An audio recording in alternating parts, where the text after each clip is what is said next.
Hignet's corner, beyond Bent. Janssen! And Blackburn Rovers are 18 minutes away from a Premiership return. As far as Stewart, just outside the penalty area, clips it central for David Dunn. David Dunn equalises! It just had to be. Dax corner and it goes, glance towards goal, and Rovers have taken the lead. And Charlie Mulgrew has scored his 14th of the season. It may well be the goal that sends Rovers back into the Championship.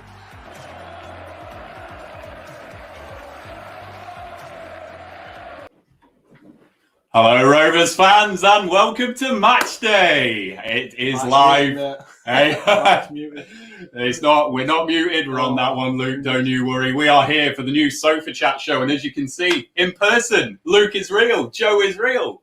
Am I real? Maybe I'm real. Just about.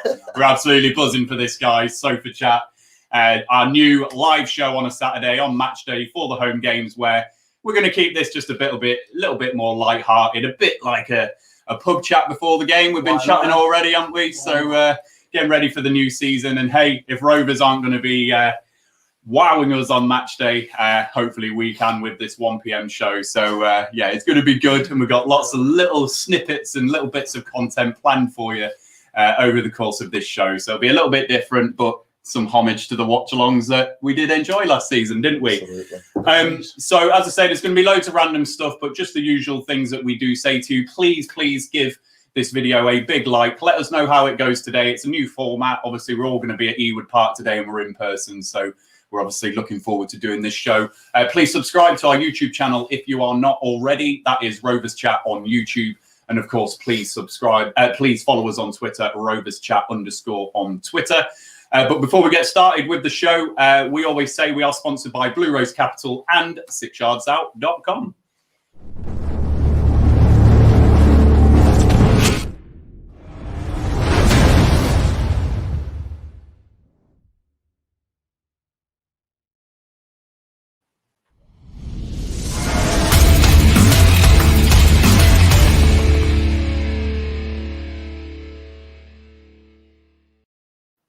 There we go. And I've just spotted in the comments, actually, Andrew Lambert. I'm pleased that the picture looks good and the sound is good. We were a bit nervous about how it would go. So thank you for that. That's all good stuff. We've had a bit of a laugh with this show, haven't we? And I've got to say, Mr. Joe Harvey has played a blinder with some of the graphics. So look out for these little snippets over the course of this show. We've got a little loose structure for the show, different bits and bobs that we're going to talk about. And the first one that we're going to do, so every week, we're hoping to talk about the previous away game, or if there's been a midweek home game, talk about that. But we've only had pre-season friendlies to go at this time, haven't we? So this is going to be all about Fylde and Leeds in particular. But this section is called On the Road Again.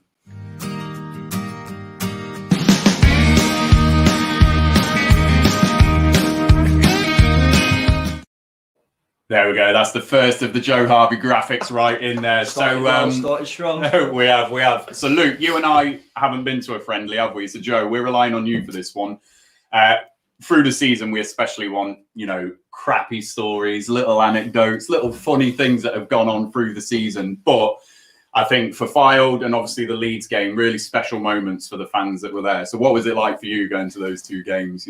Talk to us about it. Yeah, it was class. The Fylde game, obviously there wasn't many of us there, but it was technically the first game back with fans. So it was fun. It was definitely a smaller affair. It was a really boring game of football, but it didn't matter. It was a very young side. There was no Armstrong. It was mainly the 23s, but those that went definitely had fun. We all snuck into the ground at the beginning by accident and got told off, and we sang stupid songs and we split the stand in half, left and right, shouting at each other. And yeah, it was a really fun day and a cheap away game and not too far up, up the M6 and the M55. So it was a good laugh. And like I say, pre-season's not about the game itself, is it? No, First game back for everybody, it was good. And like you say, we then went on to the Leeds game at home.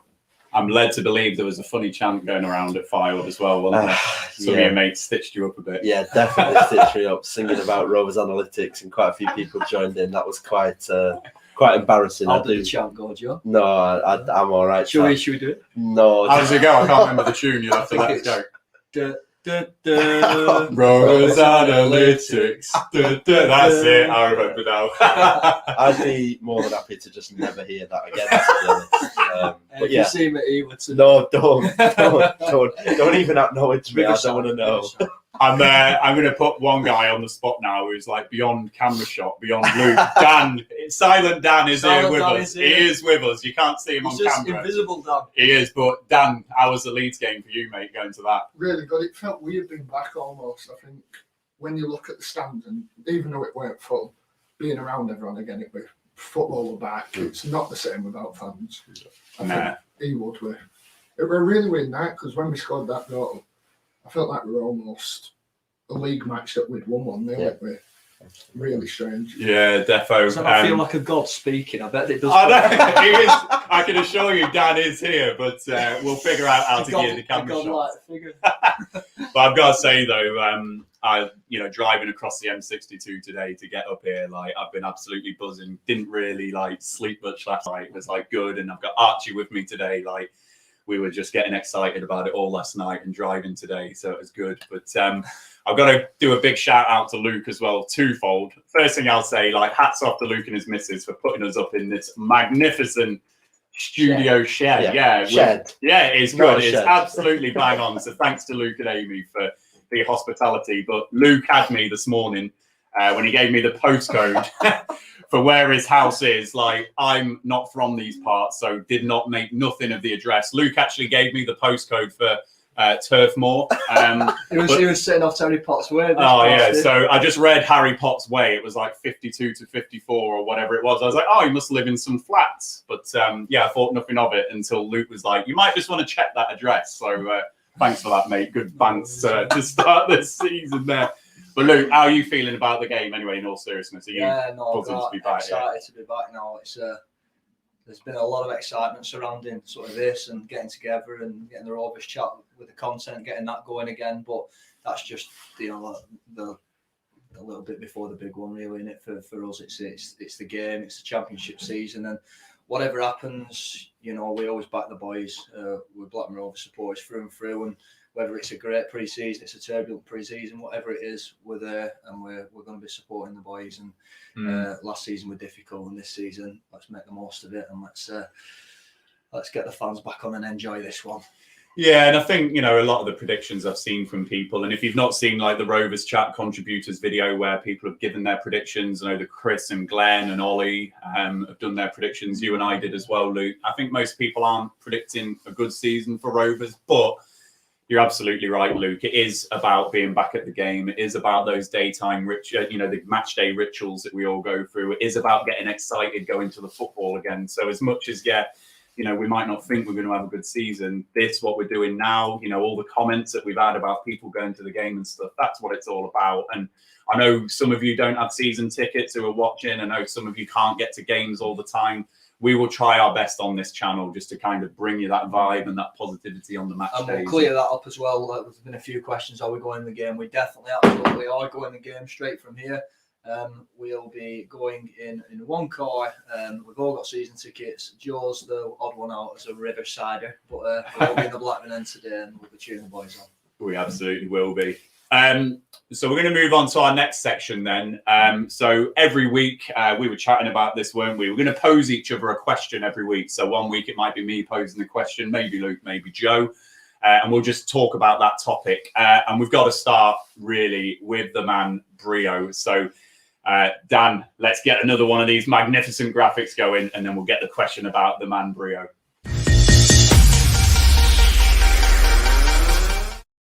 So he is man of the moment, and I hope we've got some of our fans from Chile watching us. The question I've got for you two, so I've seen Sky Bet are offering a market on Brio to score 20 plus goals this season. That says it all in itself, doesn't it, really? And I won't tell you the odds because I don't want to distort your answer to the question, but Joe might well have a little cheeky bet on it. I told him earlier, so I won't tell you, but can Ben Brereton score 20 goals this season? So let's just have a chat about that. Short answer of it, yeah, of course he can. Why? Tell me why he can score 20. Well, I've said it for a long time now, to be honest, and people will shoot me down, and I'll argue to the death, because when we signed him, he was talent. You know, he was very well renowned at under-19 level for England. He was well spoken about at Forest, and it just came with a big price tag. And I think for anyone, that's going to put a lot of pressure on a young kid.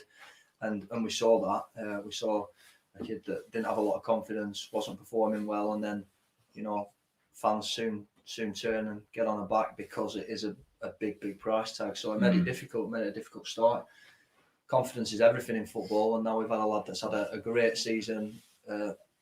Whether it's a coincidence or not, without fans, at the grounds, he's managed to really kick on, and then got the call up to Chile. The Copa America were fantastic, one experience for a young lad from Stoke, funnily enough. But he's kicked on. He's had a unbelievable summer. I mean, he's all the reports, like, everyone's behind it now. I mean, Football Manager gone wild, that to be honest. But confidence going into this season now, and you know, rumours about Armstrong, perhaps he's going to lead the line, maybe. But even coming in off that left hand side, phenomenal, and with confidence he can get goals. Simple as that. That summer he had, like, when you think England got to the final of the Euros and he was still making the press, what he like, I saw it on like all the bloody social media sites and all of that. They were all covering Brio, so that's how big that was. What did you make of the whole Brio thing? Well, it's cool and it's great. I think the question of will he get or can he get 20 goals in a season is obviously he can. Anybody could. Will he? Maybe not. The odds are what they are because it's unlikely. I suppose it's all going to come down to how much game time he gets through the middle. If Armstrong goes, do we go to two up front and Brereton and Gallagher are both playing up there, or does Gallagher go through the middle and Brereton off the left? It'll be interesting to see. The best thing about the goal at Bolton, especially the second one, is it's such a striker's finish. Good finish. The first one is in the right place at the right time, just like Danny Graham. The second one is the kind of goal that Adam Armstrong would score on your weaker foot.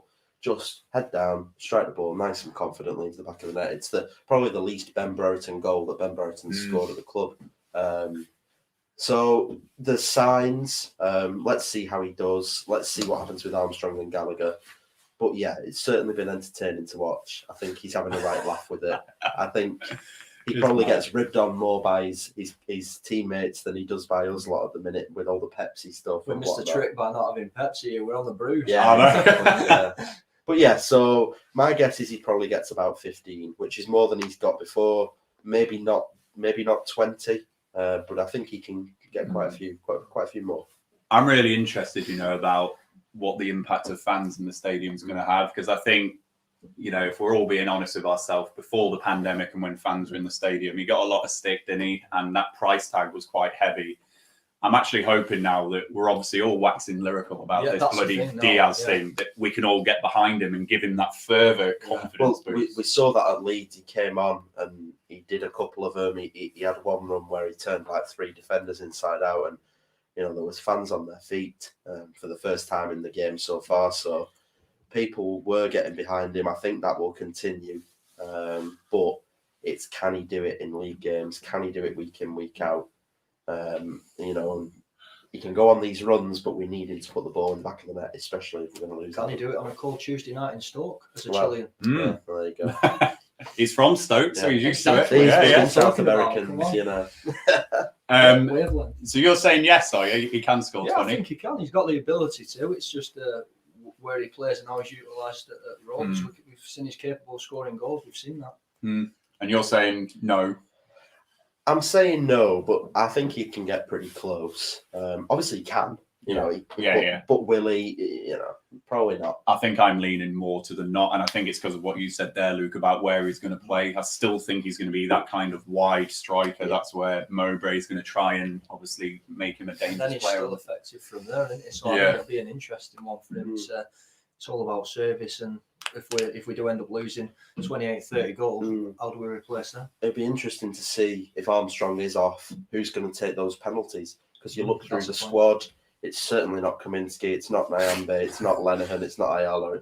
Maybe Pickering, he takes free kicks and corners. Yeah, maybe. It's not Travis, it's not Davenport, it's not Johnson.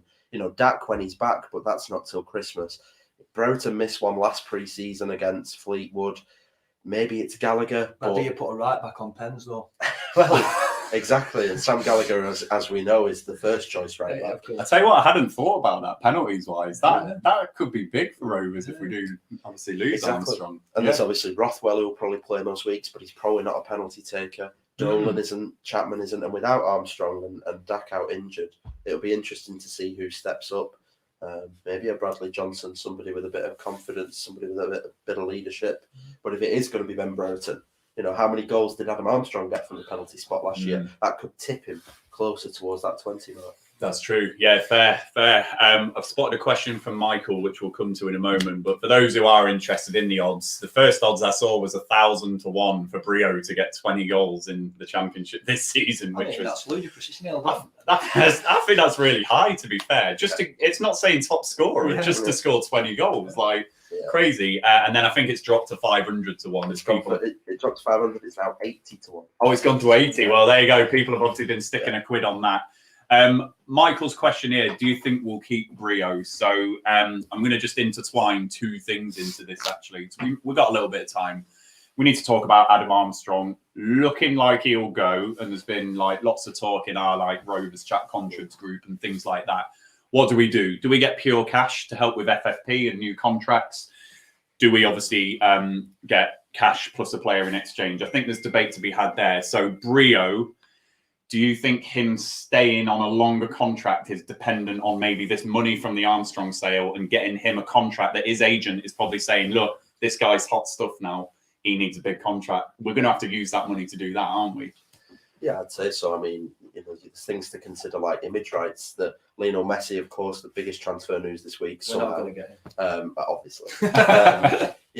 Talk about his contract and how much you have to pay him a week, but there's £12 million a year in image rights for Lionel Messi. And when Ben Brereton's doing deals for Pepsi, how expensive does he become to retain? Because his agent will be talking about how much he's worth, not just as a footballer to your team, but how much is he worth as a financial and commercial commodity for your club. So will he end up at a team that isn't Blackburn, that have got the finances to support that dream, potentially? Can he convince Ben Brereton to sign an extension? His contract's up in the summer next year. What do we do in January when there's only 6 months left and a team like Leeds United or a Premier League club like West Ham or Brighton or Norwich, Watford, Southampton can come in and say, right, well, we'll have him for the £5 or £6 million that you paid for him. And we've not really achieved anything there. So the Armstrong sale, even when it does go through, has got to lead to contracts before any incomings, before any replacements. Joe Rothwell, Ben Brereton, Joe Rankin-Costello, Darrell Lenihan, Thomas Kaminski, they're all out of contract in the next year or two, depending on, extension clauses. So it's a big issue. Adam Armstrong isn't the only one who we've allowed to, come right down. So we've got to think it through. That's my main hope with this Armstrong sale, that we just get those contracts signed. I want Rothwell to stay. I want Nyambe to stay. I want Brio to stay. And if it is just the frees and loans that we get from the Premier League just to kind of supplement the squad this season, we need to protect those assets, don't we? And it would be a shame if Brio went as well. I'm hoping that Bradley Dak can just do something to convince him to stay, because obviously they're best buddies, aren't they? So together, yeah, absolutely. Yeah, definitely. Just a little word on Adam Armstrong, though. Wasn't planned in this section, but I said to you two, didn't I, on the drive over, I was getting a bit sad thinking about Adam Armstrong leaving, and if it is his last appearance at Ewood Park today, we've spoken about, strike. For me growing up, it was obviously Alan Shearer, and then people have had players like Matt Jansen and Jordan Rhodes and players like that who they've held close to their heart. We've discussed this on streams before. Armstrong, he's been with us nearly 4 years, and he's got lots of goals in a really difficult spell for the club. Just how good's he been for Rovers, and how pleased, how grateful are you to Armour? I was a huge fan of him even before he came to Rovers, because he was nailed on when he was at Barnsley and Coventry for a first goal scorer. I mean, if you put a first goal scorer bet on, you put an Armour on it, we were almost like, people told me of the 93, 94, 95 Shearers, when you're talking about a player like that, guaranteed goals, guaranteed first scorer, and he was sort of like that. And then he came to Rovers and he had a great impact initially, and then we started utilising him out wide and didn't see the best of him as a central striker. He's been phenomenal. I think we've actually taken him for granted a little bit. Great player, but sad to see the back of him, and that's the big worry, is how do you replace 30 goals in a season? Yeah, and we're not going to, are we? So What do we do? Like, is it the cash only option, or is it a player in exchange? I know you've got some views on this. I mean, the issue is the financial fair play rulings. The reason we can't spend money at the minute is we're in a practically self-imposed embargo, all to save face, of course. You know, we are self-imposing an embargo to not be in an EFL-imposed embargo, which is a little bit more embarrassing. But make no doubt about it, we will not be signing players for money. It'll be loans and frees, because we're right on that threshold over a 3-year period of dipping. And we've seen with Derby, you know, you do not want to be on the bad side of the EFL right now because they're in the mood to be nasty. So, yeah, FFP's the one. You know, player exchange deals, whilst, you know, Adam Iders and Michael Obafemi's, you think, oh, wow, that's £6 million of that fee gone on one player. You know, £20 million, we're probably looking at around 11 million of that with the, you know, the clause off to Newcastle. But I think you'd rather have that money in the bank, that positive impact on your FFP calculations, because £6 million as a valuation on a player like Adam Ider is a big risk. We've taken that risk with Ben Brereton. We've taken that risk with Sam Gallagher, and we probably shouldn't take that risk again. And it's not that Armstrong shouldn't be replaced. It's that it's probably better to find Kaminskis and Pickerings and Dacks than it is to find one player to try and fill a void. Because doesn't Obafemi come in and score 30 goals in his first year at EFL level? Probably not. Does Adam Ider score 30? He might get closer, but he's probably not going to do it. So for me, we've got to take as much cash as we can get. Forget the player exchange. Let's try and get the record fee. Let's get above 18. Yeah, that's great for PR as well. And hopefully in January we can sort out some contracts and find a few more gems. So one man who's forgotten about in this whole conversation, I've just spotted it in the comments there from Unjin, I think is there. I'm also backing Gallagher this year. I really hope he makes strides and proves doubters wrong. Mowbray's in the territory now. You know, if our finances are tight, if we're treading an FFP tightrope and we're only doing frees and loans, it's now or never for Gallagher, isn't it? He's spent £12 million on 2 strikers, Brio being one, and he's obviously had a little injection of confidence from the Copa America. He's got to get something out of Gallagher now, hasn't he? He's got to. Like, it's just reached that point. What do you think about Gally this season? Now's the time, and if he doesn't do it now, he's never going to do it. So he's got to put a bit of pressure on himself as well to perform. And as a footballer, you paid a lot of money, and as a striker, you paid a lot of money to score goals specifically. So if he's asked to go down the middle and get goals, he's got to go and perform. He's done it at youth level. He was very well sought after as a youth footballer, and, you know, a talented youth footballer that by all means was going to make it at Southampton. He got his chances, but Rovers paid a lot of money for him again. Yes, it's a lot of pressure from the price tag point of view, but you've got to back yourself as a striker, and I'm sure he does. And he's had a haircut, so we might see a new guy. Yeah, I am led to believe he's had a haircut, so I'm looking forward to seeing that. But yeah, I think this is what this whole Adam Armstrong thing orientates on. You know, I hope that Wagger is taking a view from Mowbray, from a playing side. You know, what do you want? Do you want a player in exchange, or is it all about the cash? Because if it's all about the cash, it's Mowbray's trusting Gallagher and Brio to get the goals, because that's really where we're at. You're basically saying you two have got to go and get the goals this season. Do you think he's going to... I still think he's going to get a player in exchange. I don't think he's got ultimate trust in them. I do think we're going to see a player in exchange in this deal. I just can't see Mowbray trusting him. I don't know. I think the issue as well with almost all of our players, mainly in the attacking areas, is just injury proneness. Yeah. You know, Mowbray and co really like Dan Butterworth, but he's never fit. They love Joe Rankin-Costello, he's never fit. Brereton's pretty injury prone. Sam Gallagher's had injuries. You know, Adam Armstrong's, you know, main skills are, of course, his goal scoring and his abilities, but he has played so much football for somebody of his age. He's never had a long-term injury in his entire career. You know, he's played more football now than Dwight Gale has played, who's a 31-year-old footballer. Obviously, both came from Newcastle. And Adam Armstrong is still at the beginning of his career and has already played more football, and that says a lot. Yeah, it does. It does.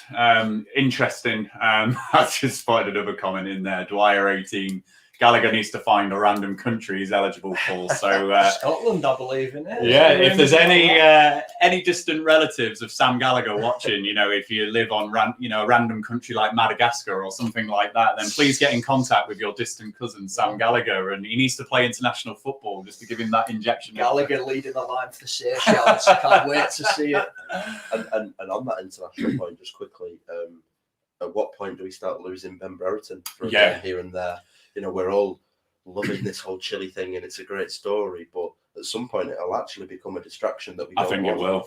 I think it will. In Mowbray last season, I think he just used to go spare with the whole Ryan Nyambe thing, didn't he? Going away with Namibia, and he just kind of overprotect his hamstring when he's coming back and all of that stuff. Is Mowbray going to start doing that with It's Rio? a lot of travel miles as well. Yeah. South America, he's not playing, just over the sea. It's a long journey. Yeah, fair point, that one. Definitely.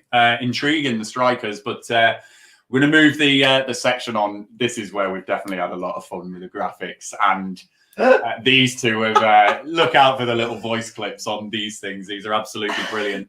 In the middle part of the show every week, we're just going to be a bit more lighthearted, a bit more fun now. We've moved beyond these questions. Things are going viral now, boys. Yeah, look out for the viral clips. But we've got a few little things that we're going to do regularly through the season. So the first section, I'm not even going to introduce it. Dan, just play the clip. So I absolutely love that. This is what I've charged Luke with this season. Ideally on this show, you're on the lookout for dodgy penalties, preferably in the championship, so that we can moan about championship refs. That's what you're on the lookout for. But we just want to talk about a dodgy penalty decision. Obviously, it's the start of the season, so we haven't really got anything to go look out for it. Look out for this one. But we just wanted any reason to play that pen riff. In fact, Dan, let's do it again. I absolutely bloody love it. Here we go. There we go. So look out for that later on in the season. Luke will be doing that. And then another one, how I'm actually going to bloody say this one, I don't know. This is one that we've definitely had a laugh about. We're going to be talking each week, and please hit us up in the comments as well. Let us know if it's a beer, a crisp, a chocolate bar, a motorway, anything that we've chatted rubbish about on a watch along. We want some recommendations, and we'll just have a bit of idle chat about something like that, like we do in the pub. But here is the name of our new section.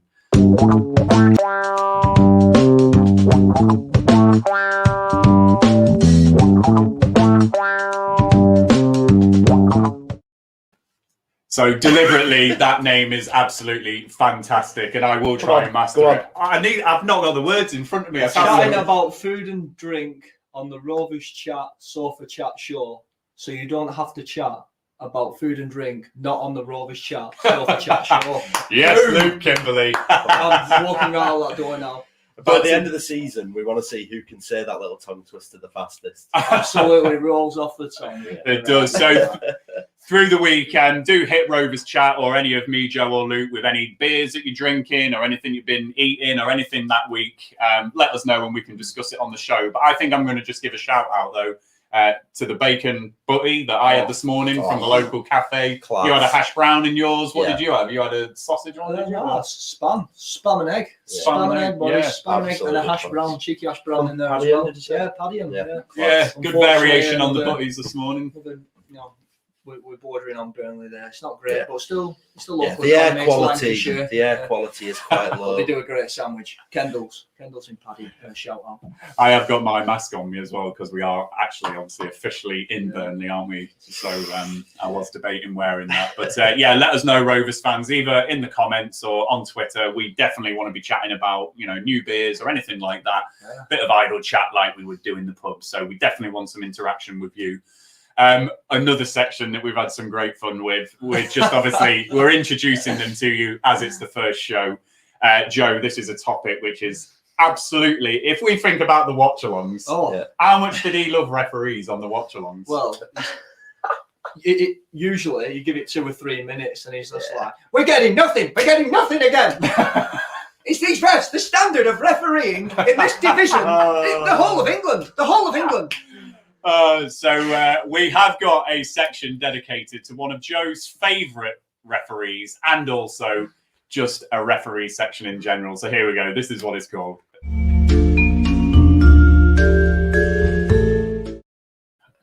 So there's our man, Gavin Ward, obviously sporting his Where's Wally apparel, as we will call it. Or is it, I can't remember what it's called anymore. Apparel. It's apparel if you're Ryan Hildred in it. But where's Wardy today? He's at Preston, isn't he? Yeah, Preston. Wardy's at Preston Hull. So hopefully he can snook a PNE. We've got David Webb today.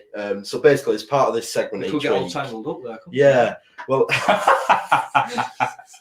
yes, Luke. Each week, I'm going to look into some of the statistics, the data for the referees, and the statistic for this week is that David Webb and Blackburn, we have a 64% lose percentage when David Webb is our referee, and that's not over a short amount of games. So, if you look into the referee for how well we might do today, not a good omen. Refs is going to be interesting, though, this season. We spoke about Brio and the impact of fans in stadiums. We're all going to be back in stadiums shouting for penalties, shouting for stuff. There's going to be all of that. I mean, it was bad at times last season in the Championship, wasn't it? But we're there. We have to. There's that saying is there, isn't it? Be the 12th man. You know, when we are at Ewood, let's be having you. Yeah, stuff like that. You know, we've got. They're going to be feeling it as much as the young players. We've spoken about Ty Dolan's going to be playing in front of fans for the first time in his career. Some of these refs haven't been used to it for 18 months. So it's going to be interesting to see the reaction of them. But David Webb, then, he's low down, is he, on our... Yeah, he's refereed 53, 54 teams in his career, and we are right in the lower end of points per game with David Webb. So he's clearly not a fan of us, or we're just a bit rubbish when he's in town. Maybe he's going to want to raise his points per game, though. He might want to be a nice even ref, and today's the day. So well, I'm hoping we get a penalty today, because then we've got the pen ref. Maybe it's a dodgy penalty at Ewood. That would just be so good. A dodgy penalty for Rovers, so we can get the pen ref. That'd be so good. That'd be absolutely amazing. So there we go. Look out for those sections going through the season. You know, the ref watch, Gavin Ward watch. Hopefully they give us some stuff to talk about on this show. So the final segment, this is the benefit of actually all being in the same place at the same time, because we don't have to deal with internet connections or anything like that. We can just have a good chat between us. But we were reminded, I think it was Norwich away last season, wasn't it? Me and Luke, we were just chatting absolute rubbish. And then Joe reminded us of this. Guys, there's a game on. So we're calling this, guys, there's a game on, in homage to you. It was Norwich, and we got this free kick. We equalised from it. And they'd spent 15 minutes, and I was just sat there like, oh my God, are they even aware that they're just chatting on about absolutely nothing? I said, guys, come on, there's a game on. Just like that then. And we scored for it. It was, I think, Elliot to Gallagher or something. It was, yeah. And we were doing that stupid commentary. Oh, yeah, with the mic. Yeah, the ball's coming in now. Oh, and go! Absolutely class. So that's going to be our kind of, there's a game on today. We better talk about the match each week. No, it's good. A nice little homage to the watch-alongs, and a good little break of us chatting about rubbish like Gavin Ward and pies and crisps and beers and stuff like that. Chatting about food and drinks on the Rovers Chat, Sofa Chat show. I need to learn so it, you don't don't I? have to chat about food and drinks, not on the Rovers Chat. I'm going to have to practice it in the mirror, because you've absolutely nailed it, just like before the next one. But let's talk about the game then. You know, that's what we're all here for. We're buzzing for it. Let's just start with Swansea. I did on the other side with Reese on Thursday night. They've not had the best pre-season. Steve Cooper was sacked or left the club on the 21st of July. And from what Reese told me, that should have happened earlier. He was touting himself about, I think, to other clubs. He wanted them to come and get him, and he didn't. They've obviously got Russell Martin now, and he's only been in the job less than a week. So what sort of Swansea are you expecting at Ewood Park today, for you two? Well, you look at all the players that we've lost, and 11 players really. I think the number is. Swansea have lost a lot of players as well, but that's actually impacted their 11 quite severely. Whereas you look at our 11, and is it much weaker? Probably not. When we lose Armstrong, yes, we're losing them goals, but at the moment, we've lost Elliot, we've lost Bellis as well. Yeah. But we've actually gained a massive asset in Pickering, because that was a position that we were not confident in week out. So I mean, we're probably, when you look at Ty Dolan's had a season in him, we've got Brereton off the back of a Copper America. We're actually a pretty strong 11. It's a strength in depth. Swansea, on the other hand, they've been massively affected down the spine. They've lost Woodman, they've lost Blythe. He's gone from sort of Woodman, you donkey. Good old Reece. Yeah, and obviously Ayew, it looks like Grimes won't play today. He's been massive for them. Fulton's out injured. No Roberts today. Yeah, so their 11 has been hugely impacted, and they obviously haven't got the same strength in depth as well. A lot of clubs are struggling in that respect. I looked at the squad for Bournemouth yesterday. I mean, the amount of kids they named on the bench. The good side that we're talking about, no one's talking about Bournemouth having a bad season, and look at that. So the reality of it is, a lot of clubs have been massively affected, and today is a game that we can go and have every confidence that we can break that duck of not winning on the opening day for a little while and go ahead and get 3 points. Well, I think the wild card is Russell Martin. For anybody that doesn't know much about him as a manager and knows him more as a player, I mean, the style of football he plays is very interesting. It's very possession-based. It's deep. They play the ball around in really risky areas in their own goal mouth. You know, at MK Dons, it backfired quite a lot. I think they finished 13th, was it? But, you know, League One players make a hell of a lot more mistakes than Championship players. So Rovers' press is going to have to be crisp. We're going to have to be fit. Crisp. He's getting it in already. Yeah, going to have to be really jammy jobbed. You're going to have to be jammy. Yeah, exactly. But we're going to have to press high. We're going to have to be aggressive. We're going to have to be fit. We're going to have to really match them for energy and hope that they make some mistakes on the ball.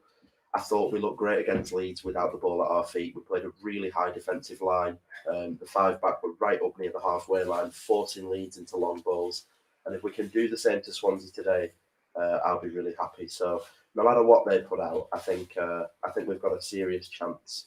It's not ideal prep for them, is it? Because usually when a new manager comes in, they talk about like the new manager bounce. But obviously, a manager coming in, he's only had 6 or 7 days at Swansea now. And a manager with such a unique identity. Yeah.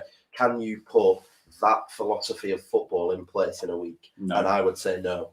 No, not with some of the players that you're talking about being out as well. Yeah. You know, Fulton and Grimes are 2 ball players as well, aren't they? So, yeah, I'm hoping that we can just maybe spot an opportunity and take advantage of Swansea today. But it's still that opening day record for Rovers. I'm a superstitious fan. It's just I mean, every season's a new season, and it's just one of them. I think starts there to be broken, and let's just go and do it today. Yeah. Don't let that linger over us. It's a new season, it's a new game, and we've got fans in. You know, it's a new day. It's a home game. It's a new life.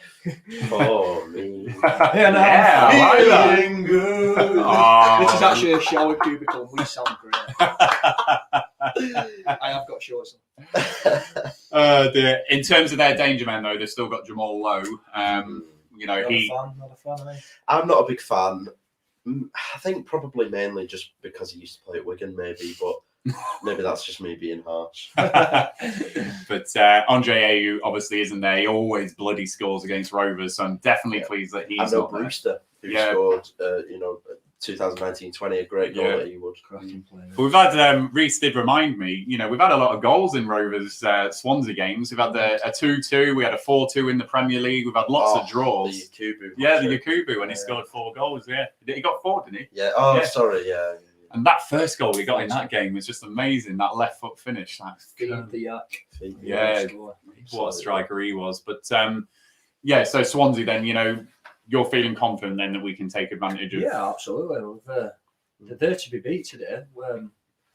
All right, you know, we're concentrating on us, but we've got a huge chance to get an opening day win. So let's go and do it. Well, there's no Freddie Woodman. No. So they've got a new goalkeeper. They have got a new goalkeeper, and this is another one of Joe's fantastic graphics. Here is the name of Swansea's new goalkeeper, who Dan is going to bring up for us now.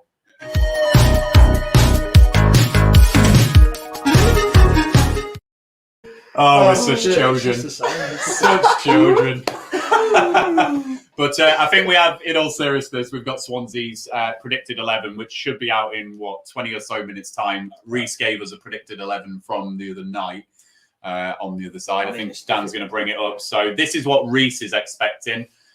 Looking at that, obviously, Bender in goal. I love that graphic, Joe. Just brilliant. I don't know much about Bender. With Luke Kimberley in the room, I've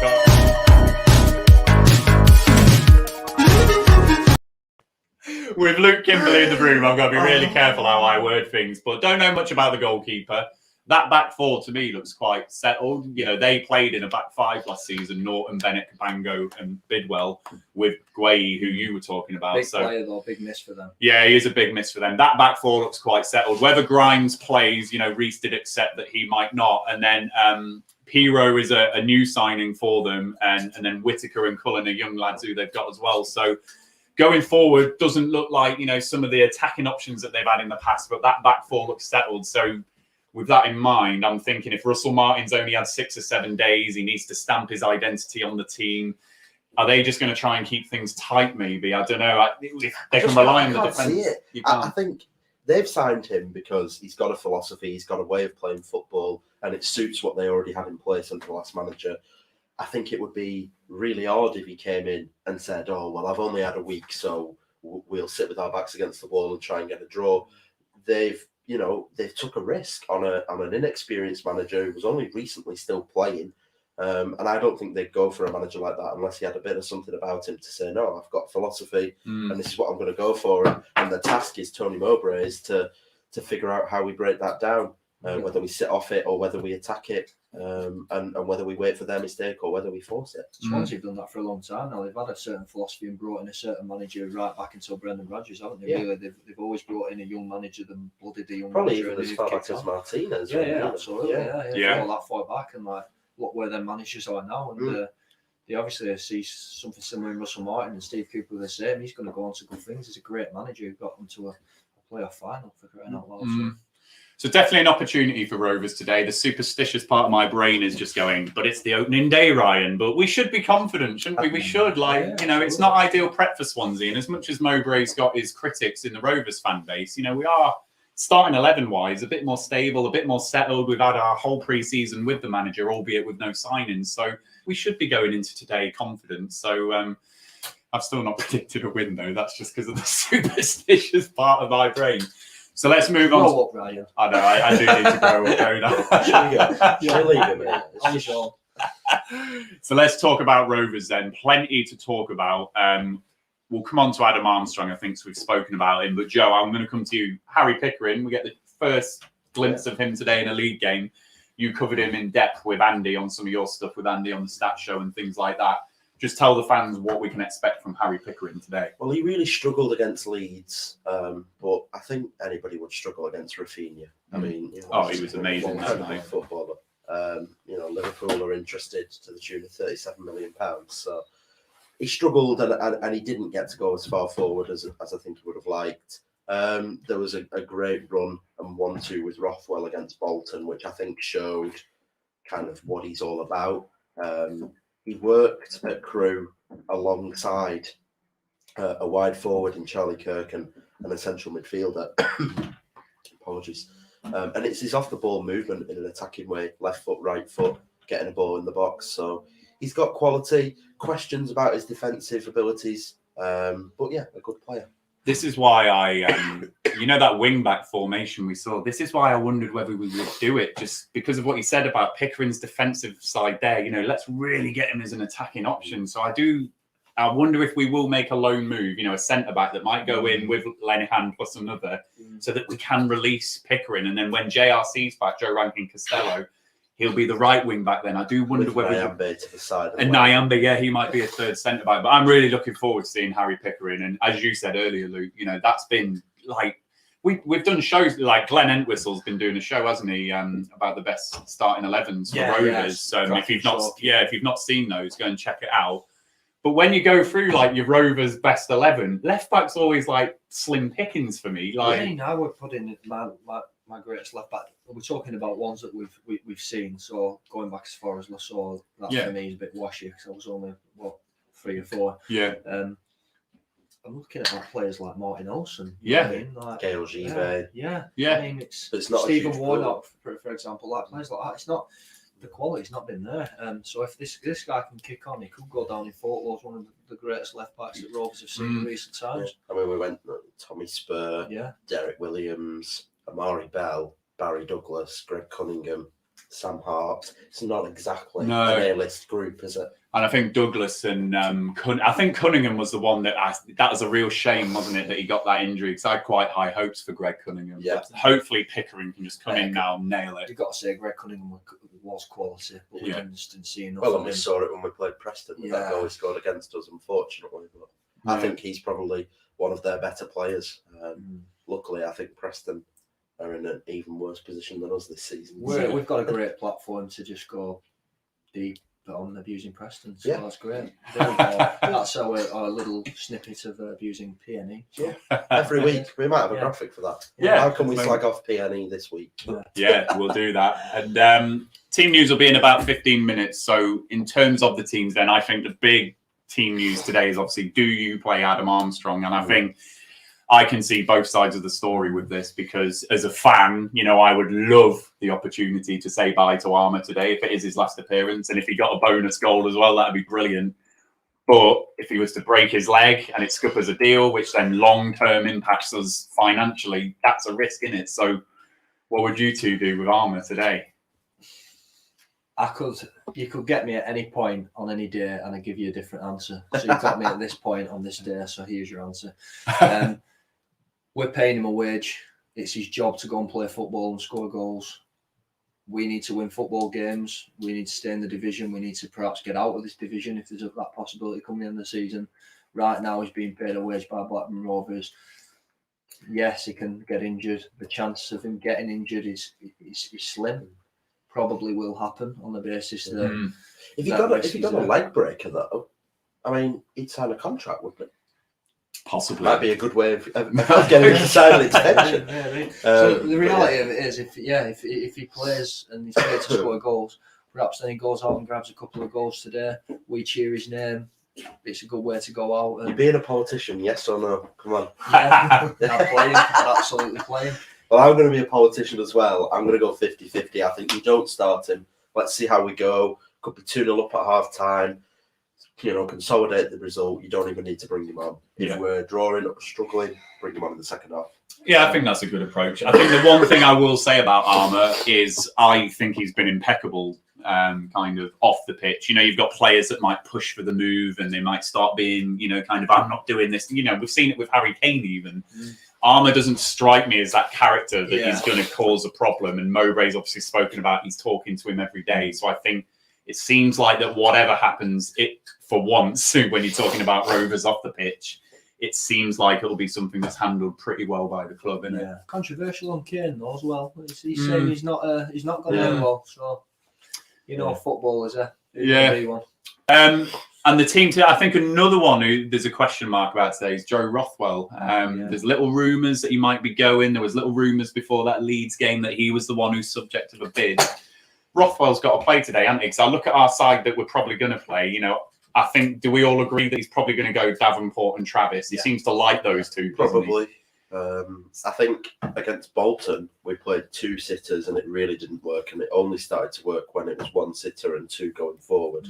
So depending on how the game goes, I think it will start that way and probably shift around if we're in search of a goal. Yeah. And Davenport can sit and he can do a job defensively, but what he gives you is ball play. He's technical. He's very, very gifted football, and I think we undervalue just how good he is with his feet and just how good of an ability he has to pass from deep. So he can allow that transition into a forward-thinking player. And Rothwell then is the perfect runner as well to drive from deep and get us some goals and give us something to shout about. But if he doesn't play, we've got Buckley as well, who again he's a very talented footballer, as Joe pointed out quite a bit last season as well. Yeah, I think he's looked really good. Friend of the stream. Yeah, friend of the stream. Yeah, we will say that. Because of that, I mean, he's a good footballer, very talented footballer. I think there's a few players you can kind of put in the John Buckley category this season in terms of like a breakthrough, the next step up. Buckley is definitely one. Rankin Costello just has to stay fit and have that type of season as well. He's got the number 11 shirt as well. So that's number 11. It just feels like he's always going to be injured, and it's the same with Butterworth as well. And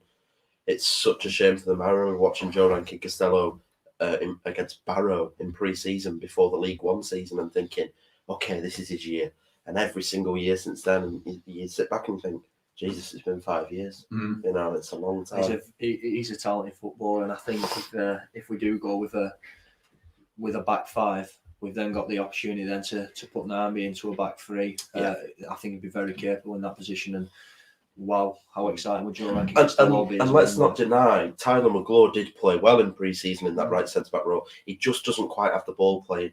He's great because he can drive forward. He's very physical. He can play a high line because he can run back. Yeah. But he just can't play that ball. I think Naambi is just a little bit more reliable. And if you can play Rankin Costello in the wing-back role, you've got a very solid back three, Wharton, Lenihan, and and very capable people to come on. Like, I mean, Iola, all right. We've had great. We've spoke about Iola a lot with the injuries and things, but he's a great championship player. We're just not seeing it because of his injuries. It's now or never. He's got to have a season where he's got some momentum and got to play some games now. It has to happen. Those wide areas, if we can just get Pickering and Rankin Costello as two great attacking options for us this season, that just looks so dangerous for me, for Rovers. You know, I hope we can do it. And Naambi, you know, again, rumours about him and his contract, but, you know, he is not kicking up a fuss either. You know, we're not seeing nonsense from him. You know, fair play to Naambi. Him in that back five type of system as a third centre-back, I just see, like, so many similarities between like how Kyle Walker's used for England, Naambi doing the same. He's got all the same attributes, hasn't he? So I think Naambi could really make that position his own if Mowbray wants to do that. And obviously we then get the bonus, he can play right back if we switch to a 4-3-3 or a different formation. But yeah, Rankin Costello, Buckley, Dolan, Davenport, you could argue, and Lewis Travis with his season last season being injured. There's loads of players this season where we've got to see some stuff this season, haven't we? So lots of young lads who are like fighting for that. Got every reason to be optimistic as well. Like, I mean, I know I'm talking myself into it. We haven't brought people in, all right. We haven't, but you look at us through youth levels. I mean, we were speaking about earlier off camera. We've got under 23s that have been as strong as they've ever been. You could argue, and then if you look through from the 18s and up, we've got some really talented footballers like, you know, Gilson. How young's he? I mean, you're looking at age groups of kids relatively that are good, capable, talented, technical footballers that are a new era of Blackburn Rovers. And if we've got to blood them this season, then blood them this season and see what it's all about. I think we're a good enough side that we're not going to go down. And we've got, I mean, Mowbray, we've got a championship manager that's not going to take you down. All right, we could argue he's not going to take us up. But if this is the season that we have got to really consolidate and blood youngsters and look forward, do it now and see what they're all about. Let's have some pride in our development system. And We've you know, got a talent spotter. We have got a talent spotter. That's right, Joe Harvey, talent spotter. But whatever people think of the owners, you know, one thing that we absolutely, you know, can all agree on, you know, they've funded that academy and they've continued to fund that academy. So, you know, as you on that FFP, a Category 1 academy, so it's like £3 or £4 million a season over those 3 years. So what's that? You know, let's say 10 million, 12 million pounds. That comes off your FFP calculations. Yeah, you get a relief for running a Cat 1 academy. So as much as our losses might sit at 60 million over 3 years, we come under that 55 million allowed because we've got a Category 1 academy. Absolutely. So yeah, we've got to absolutely bring those lads in. So in terms of the 23s, then players that we're likely to see in the team this season, Dan Butterworth, he's obviously had his injuries. We're expecting to see him. Conor McBride, he's probably another one that's going to get minutes here and there, isn't he? I mean, I don't know whether they might want to send him on loan. He scored so many goals in the PL2. Does he need to go to League Two and play against men, potentially? Lenny Ray Serino looked great against Leeds. Yeah. I think we've been all this talk about bringing in a backup left back, but Lenny looked amazing. And just like John Buckley has been here since such a young age, went to school with some people that I know. So, and again, his mum is a friend of the street. So. Hey, love that. And last season's joke was obviously the amount of centre midfielders that we seem to have. We've lost a few of them, you know, with Lewis Holtby, Stuart Downing, etc., leaving the club. One guy who's just come out of nowhere for me, Jake Garrett. Yeah. You know, could he get some minutes this season? Well, he's just like Trav. He came from left back. He'd also played some centre back on the left hand side as well, and is now playing in kind of a pivot role. And that's exactly what happened to Lewis Travis. We interviewed a few staff members from the academy who said nobody expected Trav to move into midfield and do what he did. So yeah, Garrett and Travert. That could be a nice double partnership. But like you said, Davenport is there. You've still got Robert Johnson, and I know that he's not quite what he once was, but he's one of the few remaining leaders in that locker room, and you need them. Have we got anyone in the squad that can sort of translate Scouse as well? Because he's got quite the accent, hasn't he? That's quite it. The accent. The leaders thing, that is a big one for me, Joe. I think we could, we won't talk about it in depth now, but losing players like Elliot Bennett and Stuart Downing and, It'd be sad without Bennett today. Yeah. I think it's unfair to not mention that his presence will be missed, not just for the fans, but for the players and for the staff. And sadly, Danny Graham's not going to make it today, which is a shame. That would have been really nice, but real big leaders gone. And Conor McBride's and Jake Garrett's and Dan Pikes have all got quality, but we probably are missing some leaders this year, and it's the reason that everybody's predicting us to finish as low as we are, I think. And this is where I'm hoping Mowbray is being really sensible about how we can still use Bradley Dack to be. That's his evolution now for me, Bradley Dack, to become a leader. A TV star. Did you see that advert as well, where the skip landed on it? But it's interesting. We haven't named a new club captain yet. No. There's not been anything on that. So who comes out today as captain? Is it going to be Lenihan? Darragh. It's going to be Darragh, I think. And do they announce him as a club captain? We haven't really had anything on that. So that'll be an interesting one as well. That will be interesting. And really, you'd look in Kaminsky, Lenihan, Dack. They're probably your biggest leaders, aren't they? And maybe Trav is the one who's just going to make that graduation, make that position his own this season, be that leader from centre mid. We'll see. So we're about, what are we? We are 5 minutes from the team news. So we're going to move into score predictions. I think Rovers fans in the comments, two things. Let us know how you found the show today. As I say, this is the first time that we've done it face to face. So I hope it's come across okay for you. We're absolutely buzzing to be doing it face to face and really looking forward to all these little snippets and things that we're going to do through the season. So let us know how the show's gone for you. Also, let me know your score prediction. Let us know your score prediction. How you're feeling about the game, and let us know if you're going to the game as well. I have spotted one person from Chile in the comments, though. It's Louisa. Hello to Louisa from Chile. I hope you all enjoy watching the game as well, wherever you are all in Chile. Viva Díaz! Yeah, Viva Díaz. So let us know your predictions. We're going to do ours. So I think I know where you are because you're Mr. Optimistic, aren't you? But what are you thinking, Luke? 2-0 today. I think we see this one through. Scorers, Díaz and Dolan. Díaz and Dolan. So Luke's gone. That's Brereton. For all of those that have missed the summer of the Copa America. Whoever's been in the coma. So Luke's gone 2-0. What are you thinking? Well, we always draw against Swansea, apart from when we lose. So I'm going for Here's pessimism. We always draw against Swansea, apart from when we lose. I think a draw. Brereton Díaz for us. I actually think there'll be an own goal today. That's what I've gone for on the predictions league. So Lenihan to somehow stick one in his own net. I've got a draw as well. I've just got all the variables in my head played around, like Rovers' record, Russell Martin, and like it being maybe a bit of a turgid game. I'm going 1-1. I've got Díaz as well. I think it's going to be the man Díaz today. I've also got Matt Grimes, but in about 2 minutes' time, we'll find out if Matt Grimes is actually playing. So signed for somebody else. I know. If it's not Grimes, I'll go Jamal Lowe, but Grimes and Díaz. So, Dan, I'm hoping people are giving us their predictions. Have we got any? We do.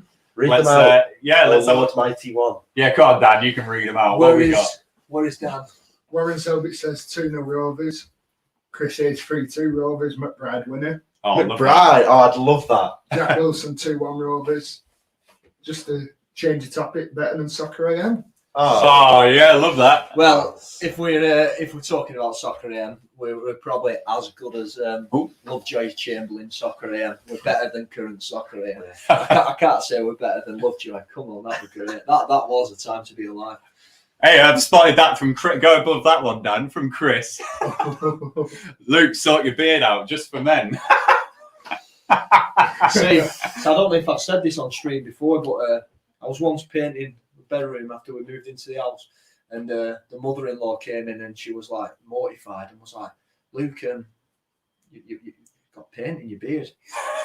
Sure enough, it's my 2 grey spots. I was just raging. So Oh, it happens to the best of us. I'm going grey in these parts of mine, and I can attribute all of my grey hairs to the day my second child was born. That kid is something else. So that is when my first. He has to say that because his first child. My first child. He's calm. Archie's calm. The second one is an absolute nightmare. For anyone worrying, I've not got any grey hairs yet, so we're all okay. You shouldn't.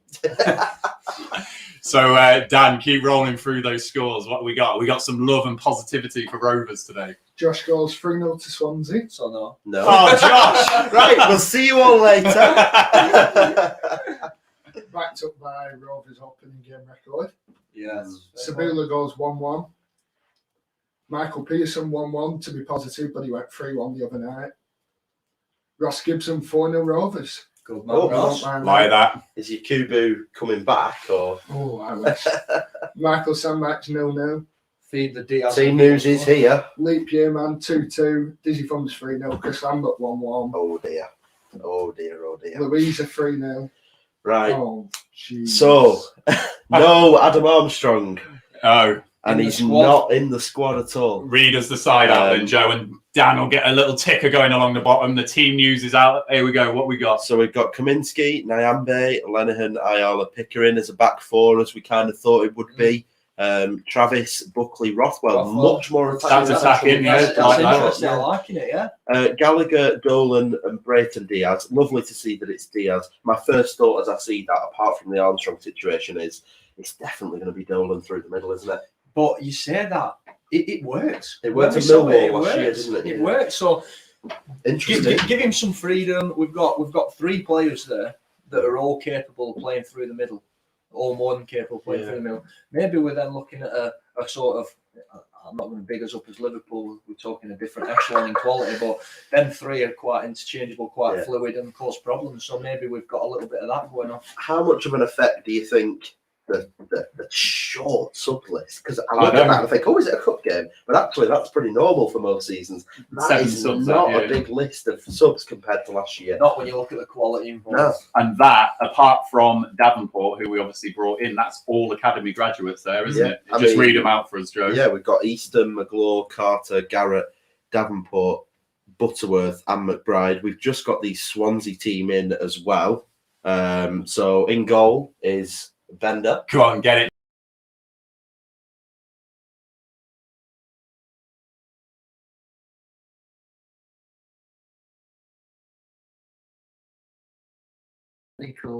How long I think we're back. Just 10 seconds. Hi, everyone. We're back with, I think we lost sound. So Swansea side, Joe, what we got? So Bender, Norton, Cabango, Bennett, how are we saying that one? Latabodi, yeah. Oh, hello. Yes. Bonsoir. You know Bidwell, Smith, Joe. Patterson. Gilet. Patterson played the all-time for them yesterday. So there you go. Interesting. Do you want to mute us? Oh, he's done it. Right, okay, we should be back on the normal microphone there. Yeah, so we've had a few gremlins there. I think the StreamYard gremlins are not liking the fact that Adam Armstrong is not in the squad. So a real shame that we're not going to be able to see him. I think, can we all take that as fans, that move is going to happen now? It's just a case of who he goes to. Yeah, and let's get the money in now. Let's just hope they don't announce it mid-game like Southampton did with their pre-season game and Danny Ings. Let's just hope we can get through today with a nice result and then worry about Armstrong tomorrow. And I think we've all got to get to the game now. Yeah, so we're going to wrap the show up. Yeah, we're going to go. So it's going to be a 1 till 2:05 type of show. So we've just done the instant team news reaction. That's scrolling along the bottom. So yeah, thank you for joining us on this sofa chat today. As I say, different format to what we've done during the pandemic, but I hope it's gone out well. Do let us know any comments, suggestions, anything that we could improve on. Let us know because we're apart from more attractive hosts. Yeah, we can't do much about that. No, we can't. You're stuck with us in that regard. Host, we could, me or you could easily sit in that side. Do you want to lift to Ewood? But no, seriously, guys, let us know how it's gone down and if there's anything that we can do better. If you're not subscribed to our YouTube channel, please hit that subscribe button. Please give this video a like. As I say, we've been planning this for ages, and I hope it's come across well. So give it a like, and please. Or don't. And please turn on all notifications with that bell icon on YouTube. So we'll say bye to you all. If you're going to Ewood, we will see you there. Enjoy the game. If you're not at Ewood Park, go and join Ollie Walker-Peel at 2:30 for the live watch along.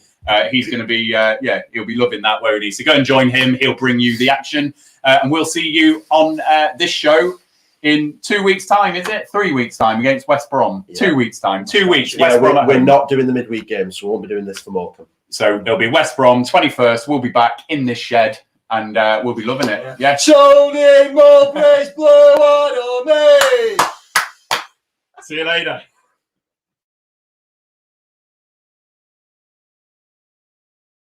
The Rovers Chat YouTube channel is proudly sponsored by 6yardsout.com. They've got retro football from every era with mugs, phone cases and much more.